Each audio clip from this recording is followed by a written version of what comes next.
आज मी तुम्हाला पनीर लबाबदार ही restaurant style मी तुम्हाला भाजी करून दाखवत आहे। त्यासाठी इथे कढई मी ठेवली आहे आणि 2 टेबलस्पून होईल एवढं मी तेल टाकत आहे।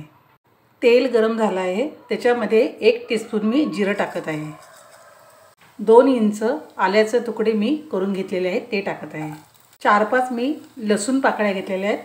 हे जास्त मोठ्या आहेत म्हणून मी 4-5च घेतलेले आहेत, पण तुम्ही लहान असतील तर 10 घ्या। 4 वेलची घेतलेल्या आहेत, 5 हिरव्या मिरच्या, 2 तमालपत्र, 1 दालचिनीचा तुकडा, 1 टेबलस्पून कोथिंबीरीचे देठ आहेत, ही देठ टाकत आहे। हे थोडंसं मिक्स करून घ्यायचं आहे। इथे मी 2 मीडियम साईजचे कांदे चिरून घेतलेले आहेत ते टाकत आहे। 4 मीडियम साईजचे टोमॅटो घेतलेले आहेत ते टाकत आहे। 20 काजू घेतलेले आहेत।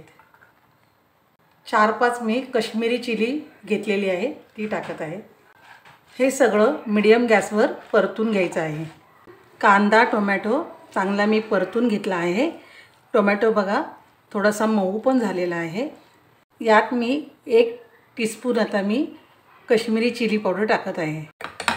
अर्धा टीस्पून हळद, अर्धा टीस्पून मीठ, हे मिक्स करून घ्यायचं आहे।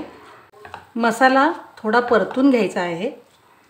आता यामध्ये मी गरम पाणी टाकत आहे आणि ही ग्रेव्ही चांगली शिजवून घेणार आहे। या मिश्रणाला आता उकळी आलेली आहे। आता मी गॅस स्लो करून 10 मिनिटं झाकण लावून हे शिजवून घेणार आहे। 10 मिनिटं झाली आहे, झाकण काढून बघत आहे। ग्रेव्हीतलं पाणी पूर्ण आटलं आहे। आता याच्यातलं आपल्याला हे तमालपत्र काढून घ्यायचं आहे आणि दालचिनी। ही ग्रेव्ही थंड होऊ द्यायची आहे। हे मिश्रण आता थंड झालं आहे। आता मी हे मिक्सरमध्ये वाटून घेत आहे। त्यात मी थोडं पाणी टाकून हे चांगली पेस्ट करून घेणार आहे। ही पेस्ट मी बारीक वाटून घेतलेली आहे। आता ही मी गाळून घेत आहे। पनीर लबाबदारची ग्रेव्ही तयार झाली आहे आणि ही ग्रेव्ही तुम्ही आधीसुद्धा करून फ्रीजमध्ये ठेवू शकता।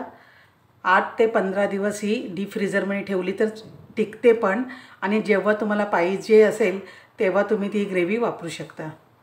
पनीर लबाबदार करण्यासाठी गॅसवर कढई ठेवली आहे आणि त्याच्यामध्ये 1 टेबलस्पून होईल एवढं मी तेल टाकलेलं आहे। तेल गरम झालं आहे, त्याच्यामध्ये 2 टेबलस्पून मी बटर टाकत आहे। मी हे पनीरचे तुकडे करून घेतलेले आहेत ते टाकत आहे। 1 टीस्पून काश्मीरी चिली पावडर टाकत आहे। पाव टीस्पून हळद टाकत आहे। पाव टीस्पून मीठ टाकत आहे। हे स्लो गॅसवरच करायचं आहे। पनीर फक्त 2 मिनिटच परतून घ्यायचं आहे, जास्त शिजवायचं नाही आहे आणि मसाला त्याला पूर्ण कोटिंग झाला पाहिजे। आता हे मी प्लेटमध्ये काढत आहे। याच कढईत 1 टेबलस्पून मी बटर टाकत आहे। 1 बारीक चिरलेला कांदा टाकत आहे। कांदा ब्राऊन होईपर्यंत परतून घ्यायचा आहे। कांदा ब्राऊन झाला आहे। यामध्ये छोटे 2 टोमॅटो मी कापून घेतलेले ते टाकत आहे।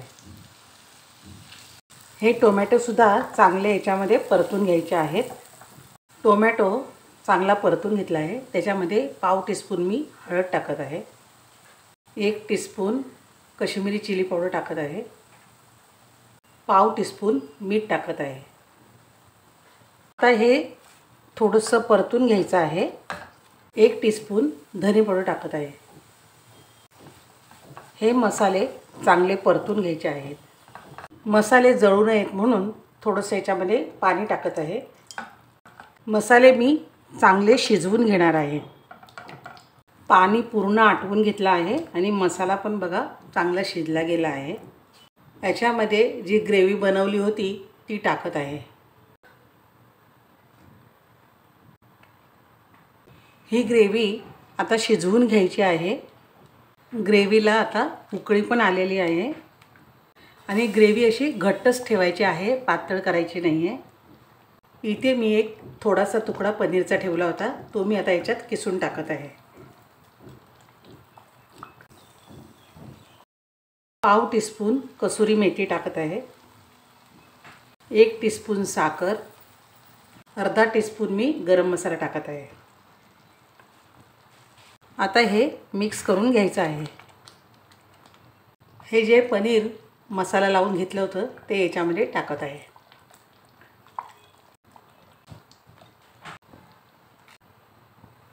वरून थोडीशी कोथिंबीर आणि 4 टेबलस्पून मी क्रीम टाकत आहे.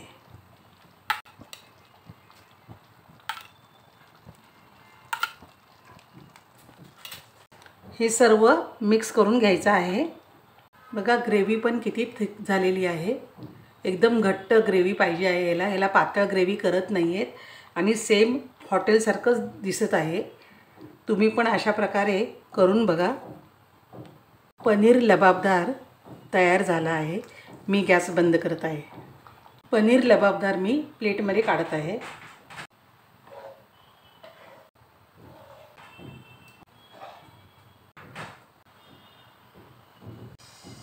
थोडीशी कोथिंबीर आणि क्रीम.